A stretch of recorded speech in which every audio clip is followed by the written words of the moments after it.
The winter of 1876 struck Sweetwater Valley with an unforgiving chill, but inside the lavish Henderson mansion, Madeline Vaughn felt a different kind of cold, one that seeped through her silk gown and settled deep in her bones despite the roaring fire.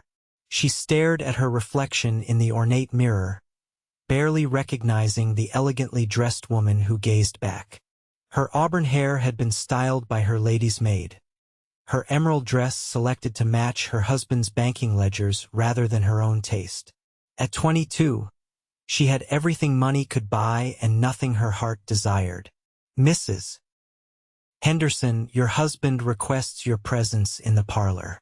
The Wilsons have arrived for dinner," the butler announced from the doorway, his voice as stiff as his posture. Madeline nodded, pinching her cheeks one last time for color. 2 years of marriage to Edgar Henderson, 30 years her senior and the wealthiest banker in Colorado Territory, had taught her to perform her role flawlessly. She had learned to smile when appropriate, to discuss suitable topics, and to ignore the whispers that followed her in town, whispers about the young woman who had married for financial security after her father's death left their family destitute. "Coming, Mr. Finch?" she replied, rising from her vanity and smoothing her skirts. Tonight would be like every other night, a performance of contentment for her husband's business associates. Another evening of pretending she hadn't sold her future for financial security. The dinner party proceeded as expected. Edgar dominated the conversation, discussing railroad investments and land acquisitions while Madeline poured tea and nodded at appropriate intervals.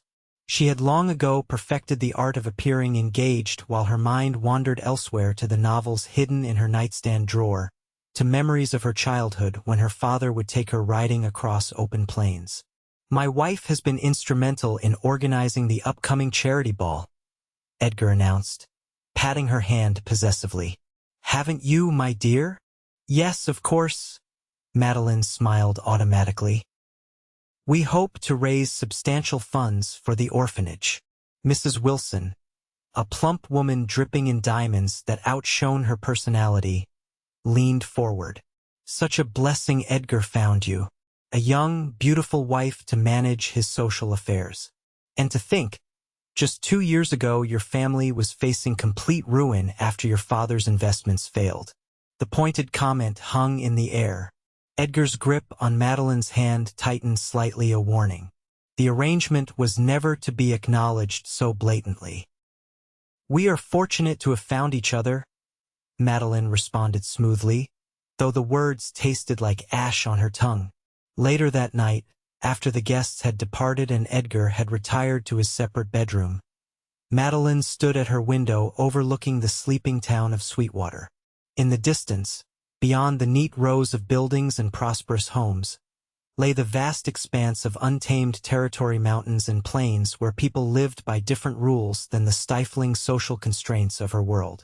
Tomorrow, Edgar would leave for Denver on banking business. 2 weeks of freedom stretched before her, 2 weeks when she could breathe without feeling his appraising eyes upon her, assessing his investment. When morning came, Madeline saw Edgar off at the train station, dutifully standing on the platform until the train disappeared from view. On impulse, instead of returning immediately to the mansion, she directed her driver to take her to Henderson's general store. Though it bore her husband's name, it was one of many businesses he owned but rarely visited. The store bustled with activity, ranchers purchasing supplies, homesteaders stocking up for the coming months, and cowboys passing through town. Madeline moved through the aisles, enjoying the simple pleasure of observing life beyond her restricted social circle. "Madam, can I help you find something?" The deep voice startled her. Madeline turned to find herself facing a tall man in dusty clothing, a worn leather vest over a faded blue shirt, denim pants, and scuffed boots. His face was tanned by the sun, with laugh lines around his eyes despite his apparent youth. He couldn't be much older than her 22 years, perhaps 26 at most. "I'm just looking," she replied, suddenly conscious of her fine dress and gloves that marked her as out of place among the practical goods. "You're Mrs. Henderson," he stated rather than asked. His expression remained neutral, but something in his hazel eyes suggested he saw more than her title. Yes, she admitted, extending her hand formally. Madeline Henderson. Heath Rawlins, he replied, taking her hand briefly. I manage the cattle drive supplies for your husband's store. His grip was firm and calloused hands that worked for a living rather than merely signing documents or lifting crystal glasses. Madeline felt an unexpected flutter in her chest. I wasn't aware Mr. Henderson employed a specialist for that, she said, genuinely curious. Heath's mouth curved into a slight smile. I reckon Mr. Henderson isn't aware of most of what happens here day to day. Mr. Potts runs things, and he hired me last spring after I brought in a herd from Texas. You're a cattle driver? She asked, intrigued by this man who spoke to her as if she were simply a woman rather than a banker's prized possession. Now I'm trying to put down roots. The trail's no place for a man looking to build something that lasts. He gestured toward a stack of ledgers. These days I help outfit drives and offer advice to those passing through. Knowledge is worth something in these parts. Before Madeline could respond, the store manager hurried over, clearly flustered at finding his employer's wife conversing with an employee. Mrs. Henderson, what an unexpected pleasure. Is there anything specific you need? I can have it delivered directly to your home. No, thank you, Mr. Potts. I was simply curious about the store operations. She glanced back at Heath, who had taken a respectful step back but was watching her with undisguised interest. Mr. Rawlins has been most informative. Rawlins is one of our best, Potts said nervously. Though I'm sure Mrs. Henderson doesn't need to be troubled with cattle drive supplies.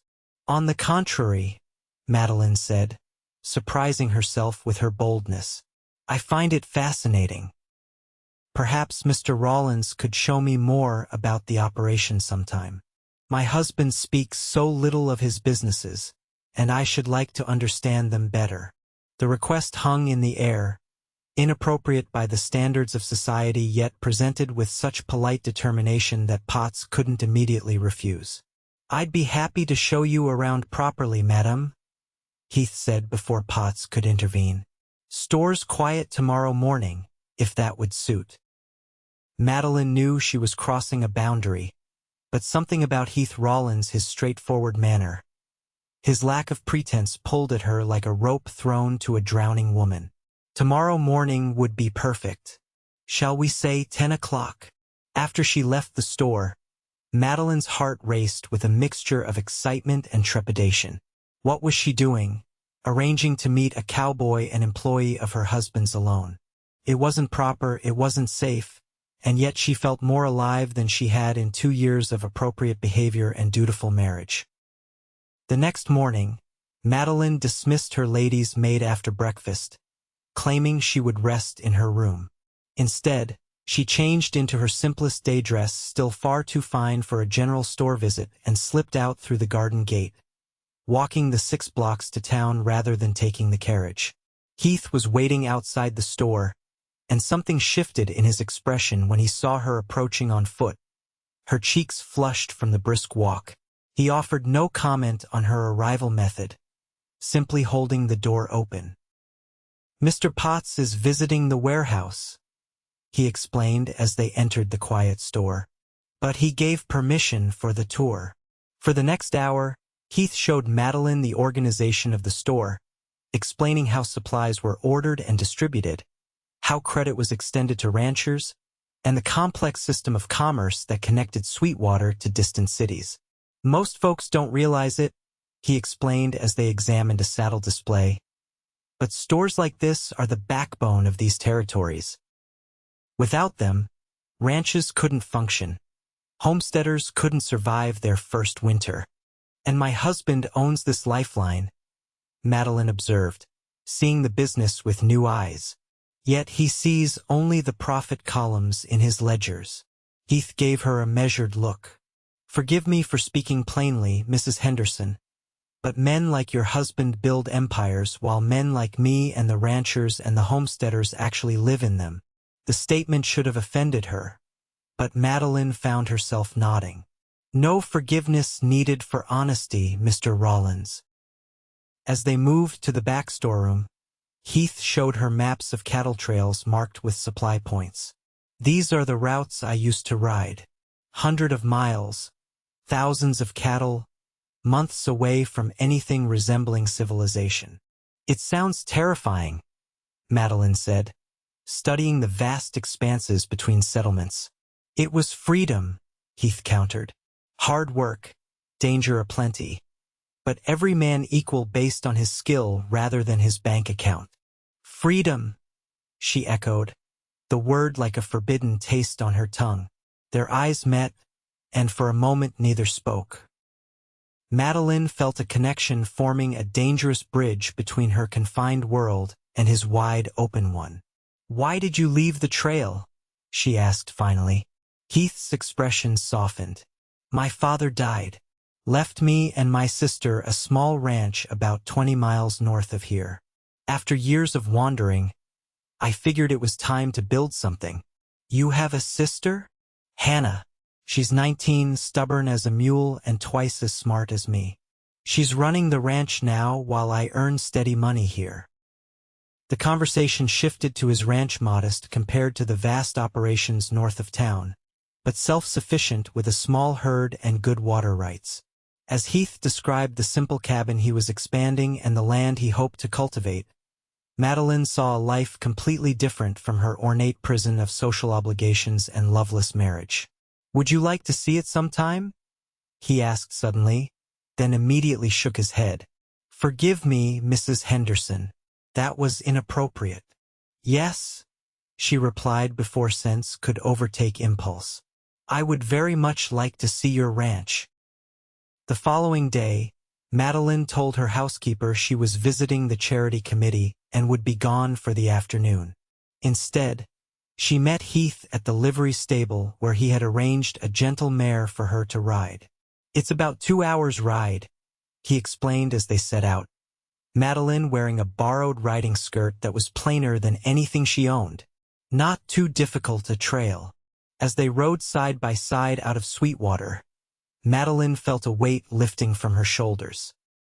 The open country spread before them, rolling hills dotted with pine and aspen, meadows where spring wildflowers were beginning to appear, and in the distance, the snow-capped peaks that had first given Colorado Territory its name. "When was the last time you rode like this?" Heath asked as they followed a creek northward. "Before my marriage," Madeline admitted. "Edgar believes ladies should ride only in town parks or on estate grounds, properly accompanied by grooms." Heath said nothing, but his expression spoke volumes. "My father taught me to ride when I was 6, she continued, memories surfacing.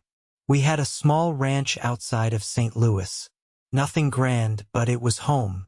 After he died, there were debts I never knew existed. Edgar offered a solution marriage in exchange for settling those debts and providing for my mother." "A business arrangement," Heath observed without judgment. "Precisely.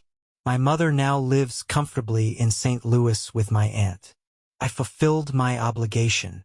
"And what did you get in return, besides financial security?" The question hung in the air between them. Madeline had never articulated the emptiness of her bargain, the hollow victory of survival at the cost of love and freedom. "I got a lesson in the value of independence," she finally replied. "One I learned too late." They rode in companionable silence after that, the rhythm of the horses' hooves and the whisper of wind through grass filling the space between them. Gradually, the terrain changed, becoming a sheltered valley with a clear stream running through stands of cottonwood trees. "Rawlins Ranch," Heath announced as they crested a small rise. Below them sat a modest cabin with a newly constructed addition, a sturdy barn, corrals containing about 30 head of cattle, and fields marked for planting. Smoke rose from the chimney, and a young woman emerged from the cabin, shading her eyes as she spotted the riders. That's Hannah, Heath explained. I sent word we'd be coming, but she probably doesn't believe I'm bringing company until she sees it. Hannah Rawlins proved to be a spirited young woman with her brother's same direct gaze but less restraint in her speech. After initial surprise at meeting the wife of Sweetwater's wealthiest man on her ranch porch, she welcomed Madeline warmly. About time Heath brought someone interesting home, she declared, ushering them inside. Though I never expected it would be you, Mrs. Henderson. Please call me Madeline, she insisted, taking in the cabin's simple but comfortable interior. Hand-sewn curtains framed the windows, a patchwork quilt covered a well-built wooden settee, and the scent of fresh bread filled the air. Everything spoke of care and pride rather than wealth and ostentation. Hannah served them a lunch of venison stew and fresh bread, and Madeline found herself relaxing in a way she hadn't in years. The Rawlins siblings spoke to each other with the easy banter of people who knew each other's strengths and weaknesses intimately. They included her in their conversation without deference or awkwardness, asking her opinions on everything from town politics to the new railway spur being built. After lunch, Heath showed Madeline around the property, the spring that provided reliable water, the meadows where he planned to grow hay, the grove where he hoped to build a larger house someday. He spoke of his plans with quiet confidence, a man who measured wealth in possibilities rather than possessions. It's beautiful, Madeline said sincerely as they stood beside the stream, watching trout flash in the clear water. You're building something real here. It's modest compared to what you're accustomed to, Heath replied. What I'm accustomed to is a cage with gilded bars, she said softly. This is freedom. Their eyes met, and Madeline felt something shift between them, acknowledgement of an attraction that had been building since their first meeting. For a breathless moment, she thought he might touch her, but Heath stepped back, respecting boundaries they both knew existed. We should head back before dark, he said, his voice rougher than before. The ride back to town was quieter, both lost in their thoughts. As Sweetwater came into view, Madeline felt dread rising at returning to her empty mansion and empty life. Thank you for today, she said as they approached the livery. It was a beginning, Heath suggested, then shook his head. No, that's not fair to you. You have obligations, a position in society. A position I never wanted, she reminded him. But you're right. I made a bargain. I must honor it. They parted at the edge of town, Heath watching as she walked the remaining distance to her home. Madeline felt his eyes on her back, carrying the weight of possibilities that couldn't be. The next week passed in a blur of charity committee meetings and social calls, Madeline going through the motions of her role, while her thoughts constantly returned to the Rawlins ranch and its owner. Twice she visited the general store on legitimate errands, and both times Heath was there, their conversation outwardly proper while their eyes communicated something deeper. With 1 week remaining before Edgar's return, Madeline made a decision. She sent a note to the store asking if Mr. Rawlins could assist with selecting supplies for the orphanage. Heath arrived at the mansion precisely at the appointed time, hat in hand, maintaining a professional demeanor as the butler showed him to the parlor. Mrs. Henderson. He nodded formally as they were left alone, though his eyes traveled around the opulent room with its imported furniture and artwork. Thank you for coming, Madeline said, equally formal until the door closed. Then her composure cracked. I needed to see you. Heath's careful expression softened. I've thought of little else but you this past week. I know this is impossible, she began, pacing the room. I made vows. I have responsibilities. But when I'm with you, I feel alive again. Madeline, he said her name for the first time, the sound of it in his voice making her heart race. I won't ask you to break your vows. That isn't the man I am. I know, she whispered. That's part of why. She couldn't finish the thought. Heath moved closer, still not touching her. Your husband returns next week? She nodded. Then let me show you more of freedom before you return to your cage. Not as anything improper, just as friends. Friends. The word was inadequate for the connection between them, but it offered a framework that allowed them to spend time together without crossing lines that couldn't be uncrossed. Over the next 5 days, they created moments that Madeline knew would sustain her through the empty years ahead. Heath taught her to fish in the stream that ran through his property. They rode to places of natural beauty, hidden waterfalls, meadows carpeted with wildflowers, overlooks where the territory spread before them in breathtaking vastness. Hannah joined them sometimes, her youthful enthusiasm and forthright manner a refreshing contrast to the studied politeness of Madeline's social circle. On the last afternoon before Edgar's return, Heath took Madeline to a high ridge overlooking both Sweetwater and the distant mountains. They sat side by side on a fallen log, not touching but connected by something deeper than physical contact. "I'll remember this," Madeline said, trying to commit every detail to memory: the scent of pine, the whisper of wind, the warmth of spring sunshine, and most of all, the man beside her who had shown her a different kind of life. "Madeline," Heath began, his voice rough with emotion, "I need to say something before tomorrow comes." She looked at him, knowing whatever he said would both heal and wound her heart. "I've fallen in love with you," he said simply. "Not because you're beautiful, though you are. Not because you're Edgar Henderson's wife. But because when you laugh on horseback with your hair coming loose, or when you ask questions no one else thinks to ask, or when you look at this land and see what I see, you're the most real person I've ever known." Tears filled Madeline's eyes. "I love you too," she whispered, "and I hate that I found you too late." Heath took her hand then, the first time he had touched her deliberately since their introduction. His calloused palm against hers sent warmth spreading through her body. "It's not too late for you to live, Madeline, even if it can't be with me." They returned to town in silence, both knowing they were saying goodbye to possibilities rather than realities. At the edge of town, Heath stopped his horse. "I won't come to town for a while," he said quietly. "It's better that way." Madeline nodded, unable to speak past the tightness in her throat.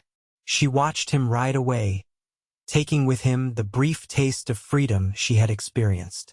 The next day, Edgar returned, bringing with him the familiar weight of Madeline's golden shackles. He spoke of his business success in Denver, the new investments he had secured, the social connections he had reinforced. Madeline listened and responded appropriately, her performance flawless while inside she felt herself withering. Weeks passed. Spring blossomed into summer. Madeline avoided the general store, sending servants for any necessary purchases. She threw herself into charity work, organizing fundraisers for the orphanage and the new schoolhouse, finding small satisfaction in work that had meaning beyond social standing. Then, in late July, disaster struck. A flash flood swept through Sweetwater after 3 days of torrential rain. The creek that ran peacefully through town became a raging torrent, destroying bridges, flooding businesses along Front Street, and threatening homes built too close to the water's edge. Edgar was in his element, organizing relief efforts that showcased his generosity while simultaneously calculating insurance claims and property devaluations.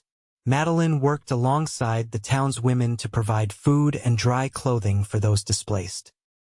On the 3rd day after the flood, as Madeline helped serve meals at the church that had become a temporary shelter, she overheard 2 ranchers talking. "Rawlins' place got hit hard," one said, shaking his head. "Creek jumped its banks, took out his barn and most of his herd." "Heath all right?" the other asked. "Busted his leg trying to save the livestock. Sister's looking after him, but they lost near everything they built." Madeline's heart seemed to stop. Before she could think better of it, she approached the men. "Excuse me, you're speaking of Heath Rawlins's ranch." The ranchers tipped their hats respectfully. Yes, madam. About 20 miles north. Creek that runs through his property feeds into our river. When it flooded, it hit him worse than most. Is there any assistance being provided? She asked, struggling to keep her voice steady. The men exchanged glances. Well, madam, the town's stretched thin with its own troubles. Outlying ranches are mostly on their own. Madeline made a decision then that would alter the course of her life. She sought out Edgar, finding him at the temporary headquarters he had established in the undamaged portion of the bank. Edgar, I would like to establish a relief fund for the outlying ranches affected by the flood, she stated without preamble. Her husband barely looked up from his paperwork. The town's needs must take priority, my dear. The ranches are accustomed to hardship. Nevertheless, they are part of Sweetwater's economy. Their success benefits your bank. She used language he would understand: profit and loss, investment and return. Edgar considered, then nodded. A reasonable point. Very well, establish your fund. It reflects well on us to show such community concern. Madeline worked quickly, organizing donations and supplies. She personally selected items for the Rawlins ranch: lumber, tools, seed, and medicines. When questioned about her specific interest, she cited the ranch's connection to the general store. Mr. Rawlins manages our cattle drive supplies, she explained smoothly. His recovery ensures the store's continued success. 2 days later, Madeline accompanied the supply wagon to the Rawlins ranch, ostensibly to document the damage for the relief committee. What she found broke her heart. The barn was completely destroyed, the corral fencing washed away, and only a handful of cattle remained. The cabin had survived, though water damage was evident. Hannah met the wagon with red-rimmed eyes that widened in shock at seeing Madeline. Mrs. Henderson, she said, her formal address revealing her emotional state. We didn't expect. The relief committee sent supplies, Madeline explained, descending from the wagon. How is your brother? Hannah's composure cracked. His leg's badly broken. Dr. Wilson came out yesterday, said it best he could. But, she gestured helplessly, everything we worked for, gone in one night. Not everything, Madeline said firmly. You have the land, the water rights, and each other. The rest can be rebuilt. She followed Hannah into the cabin, where Heath lay on a bed in the main room, his legs splinted and elevated. His face was drawn with pain, but his eyes cleared when he saw her. Madeline, he said, forgetting formality. What are you doing here? She explained the relief committee's efforts, keeping her voice steady, though her heart ached seeing him injured and his dreams damaged. I don't need charity, Heath said, pride evident despite his circumstances. It's not charity, Madeline countered. It's community. The same community you've been supplying and supporting through the store. Over the next 3 hours, Madeline helped Hannah organize the delivered supplies and develop a plan for rebuilding. She worked alongside the wagon driver to establish a temporary corral for the remaining livestock. All the while, she was acutely aware of Heath watching her from his sickbed. His expression a mixture of gratitude and something deeper. Before leaving, she sat beside him while Hannah prepared a meal from the food supplies they had brought. You didn't have to come, Heath said quietly.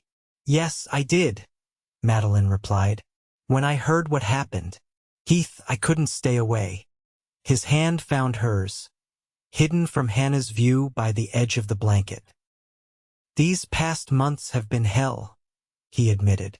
Knowing you were so close and yet untouchable. I know, she whispered.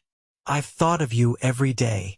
They sat in silence, hands clasped, until the wagon driver announced they needed to return to town before dark. Madeline rose reluctantly. I'll come back, she promised. With more supplies. The committee will want progress reports. Heath's eyes held hers. I'll be here. In the weeks that followed, Madeline visited the Rawlins ranch regularly, always with legitimate reasons, delivering supplies, documenting recovery efforts, bringing medicines from the doctor. Edgar, absorbed in rebuilding his flood-damaged businesses, paid little attention to her comings and goings as long as she appeared at required social functions. Heath's leg healed slowly. By late August, he could move with crutches, supervising the rebuilding of the barn while Hannah managed their depleted herd. Each time Madeline visited, the connection between her and Heath deepened, though they maintained careful boundaries, never alone together, never speaking openly of their feelings, never crossing the line of propriety. Yet something was changing in Madeline. Each return to her mansion felt more suffocating, each performance as Edgar's perfect wife more unbearable. She found herself looking at her life with new clarity, seeing not security but imprisonment, not status but emptiness. In early September, Edgar announced another business trip, this time for a month to San Francisco, where he was considering opening a new bank branch. Madeline felt relief wash over her at the news, followed immediately by guilt and then determination. She needed to make a decision about her future before it was made for her. The night before Edgar's departure, he summoned her to his study, an unusual occurrence that immediately put Madeline on alert. "My dear," he began, gesturing for her to sit in the chair across from his imposing desk. "I've noticed your extensive involvement with the flood relief efforts, particularly your interest in the Rawlins property." Madeline's heart raced, but her expression remained neutral. The relief committee felt it important to assist outlying ranches as well as businesses in town. "Indeed, most commendable." Edgar studied her, his gaze calculating. "However, I've received reports that your visits there have been quite frequent. Some might consider it inappropriate for a woman of your position to spend so much time at a bachelor's residence." "Hannah Rawlins is always present," Madeline replied evenly. "And Mr. Rawlins has been bedridden with a broken leg. There has been nothing improper." Edgar waved a dismissive hand. "I'm not accusing you of impropriety, my dear, merely pointing out the appearance it creates. You are my wife, and as such, your behavior reflects on me." The possessive claim sparked something in Madeline that had been building for months, a resolve that hardened her spine and steadied her voice. "Is that what I am to you, Edgar? A reflection, an asset to your reputation?" Her husband's eyebrows rose at her directness. "We had an arrangement, Madeline. I paid your father's debts, provided for your mother, gave you a position in society many women would envy. In return, you provide a well-managed household and appropriate companionship. A business transaction," she stated, echoing Heath's words from months earlier. "Precisely. One that has benefited us both." Edgar leaned forward. "Which is why I'm concerned about these visits to the Rawlins ranch. Sentimental attachments were not part of our agreement." The blatant acknowledgement of their loveless union, something they had always dressed in polite fictions, stunned Madeline momentarily. Then a strange calm settled over her. "And if I have formed such an attachment?" she asked quietly. "What then?" Edgar's expression hardened. "Then you would be in breach of our contract. Your mother's continued support would be jeopardized. Your position in society forfeit. The consequences would be significant." The threat hung in the air between them. Madeline had always known the price of her security, but hearing it stated so coldly crystallized something within her. "I understand," she said, rising. "I wish you a productive journey to San Francisco." After Edgar's departure the following day, Madeline acted with the decisiveness that comes from absolute certainty. She visited her husband's attorney, requesting copies of their marriage contract and her father's debt settlements. She consulted discreetly with another lawyer in the next town about her legal options. She wrote a long letter to her mother, explaining decisions not yet made but increasingly inevitable. and she continued visiting the Rawlins ranch, watching as Heath gradually returned to strength, helping with the harvest of their small hayfield, assisting Hannah with preserving food for winter. In late September, with Edgar's return just a week away, Madeline rode to the ranch one last time. Heath met her outside, now walking with only a slight limp, his face lighting up as it always did when he saw her. "You're earlier than expected," he said, helping her dismount. "Hannah's gone to town for supplies." Alone for the first time in months, they stood facing each other, the autumn sun casting long shadows across the newly rebuilt barn. "I need to talk to you," Madeline said, her voice steady despite her racing heart. "About the future." Heath nodded, leading her to a bench beside the cabin. "I've been thinking about that too. Edgar knows," she began without preamble, "about my visits here. He made it very clear before he left that if I continue, there will be consequences." Heath's expression darkened. "I never meant to cause you trouble, Madeline." "You haven't," she insisted. "You've shown me what life can be should be. Love freely given, not purchased with security and status." "What are you saying?" Heath asked, hope and caution warring in his eyes. Madeline took a deep breath. "I'm saying I want a life with meaning, with love. With you if you'll have me." "Madeline," he breathed her name. "You know I love you, that I've loved you since that first day in the store when you looked at me like I was worth seeing. But Edgar Henderson is not a man who lets go of what he considers his." "I was never his," she said firmly. "I was my father's debt repaid. But I've studied our marriage contract. There are provisions for dissolution, costly ones, but possible. And I've written to my mother. She supports whatever decision will bring me happiness." Heath took her hands in his. "Are you certain? You would be giving up everything, your home, your position, the life you've known." "None of that matters," Madeline said, her voice breaking.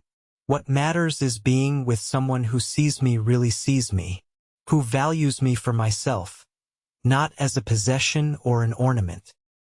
Heath reached up to touch her face, his calloused fingers gentle against her cheek. "I will never be a wealthy man, Madeline. I can't give you fine dresses or jewels or servants. I don't want those things," she whispered. "I want mornings fishing by the stream, evenings by the fire talking about things that matter, a home built with love rather than money. I want you." Their lips met in a first kiss that felt like coming home, tender yet passionate, the culmination of months of unspoken longing. When they finally drew apart, Heath rested his forehead against hers. "It won't be easy," he warned. "Henderson will fight. The town will talk." "Let them," Madeline said with newfound courage. "I'm done living for others' expectations." They spent the afternoon planning practical details of legal separations, financial settlements, and the inevitable social fallout. By the time Hannah returned from town, they had mapped out a difficult but navigable path forward. Hannah, after initial shock, embraced Madeline fiercely. "About time," she declared. "I was beginning to think you two would pine away forever rather than admit what everyone with eyes could see." The week before Edgar's return passed in a whirlwind of preparation. Madeline met with lawyers, transferred her personal funds to a separate account, and packed only those possessions that truly mattered to her: her mother's letters, books that had sustained her during lonely nights, a few simple dresses she had purchased herself. On the day Edgar's train was due, Madeline waited in his study, her resignation letter on his desk alongside a settlement proposal prepared by her attorney. She heard the front door open, the butler's greeting, Edgar's measured footsteps approaching. He paused in the doorway, taking in the scene: Madeline standing beside the desk rather than sitting submissively, her traveling clothes rather than a welcoming ensemble. "I see you've made a decision," he said, setting down his briefcase. "Yes." Madeline met his gaze steadily. "I'm dissolving our arrangement." Edgar's expression remained impassive as he crossed to the desk, picking up the papers she had left. He scanned them, his only reaction a slight tightening around his eyes. "Rawlins," he said finally. "The cowboy from the general store. This is what you're choosing over everything I've provided." "I'm choosing love over security," Madeline replied. "Happiness over status." Edgar laughed without humor. "How poetic, and presumably temporary. When winter comes and you're living in that crude cabin, when your hands are rough from work and there are no servants to attend your needs, you may reconsider the value of our arrangement." "I won't," she said with quiet certainty, "because for the first time in my adult life, I'll be living honestly." Her husband's soon-to-be former husband studied her with new eyes, perhaps seeing the woman she had become rather than the desperate girl who had accepted his proposal 2 years ago. "You've prepared this thoroughly," he observed, tapping the settlement offer. "The financial terms are not unreasonable."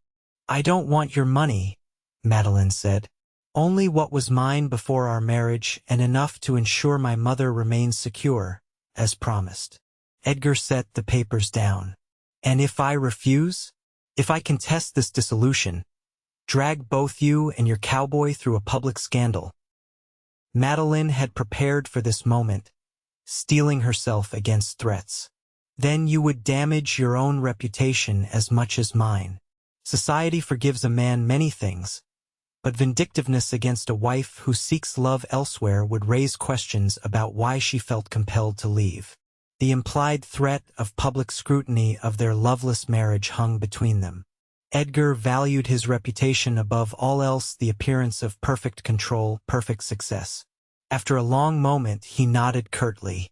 "I will review these terms with my attorney.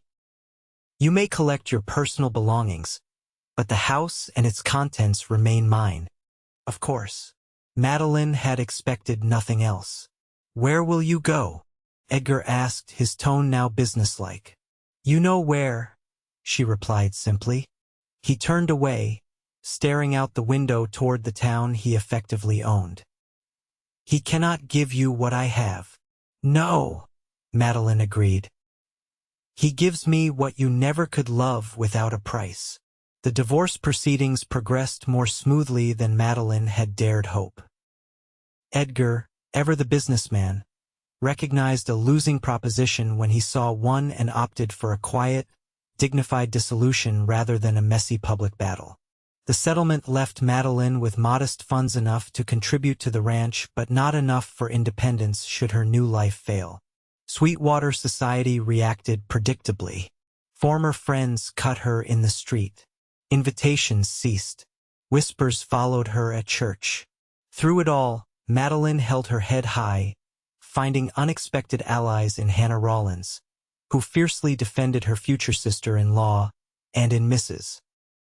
Wilson, who surprisingly declared that, at least the girl had the courage to choose love over convenience, something most of us never dared.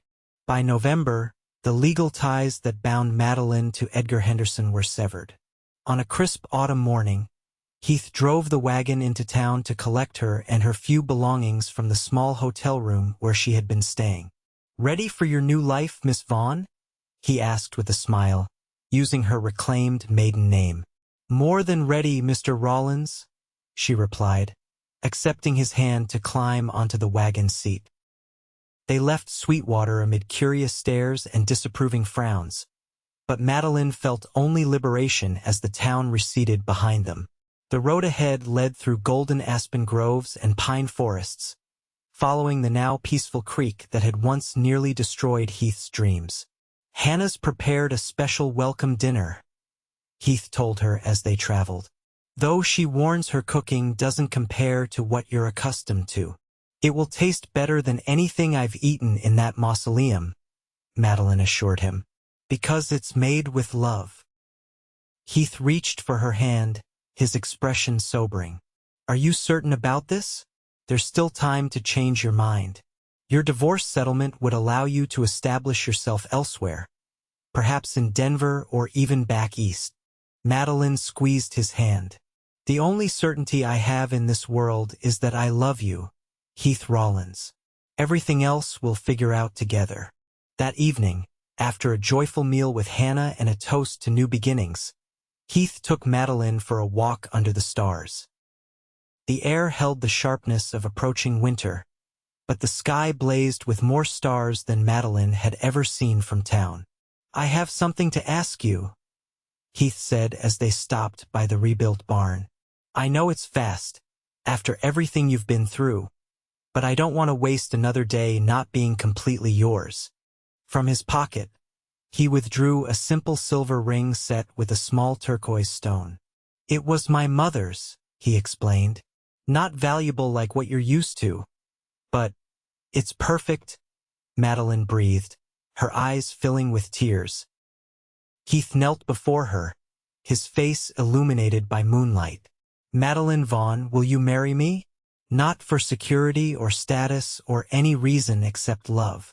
"Yes," she answered without hesitation. "For love, and only love."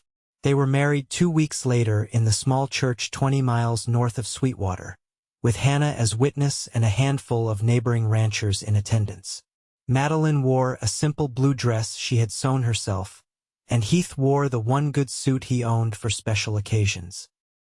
The reception was held at the ranch, with food contributed by neighbors and music provided by a rancher's son who played fiddle. As they danced under lantern light in the newly rebuilt barn, Heath pulled Madeline close. "Are you happy, Mrs. Rawlins?"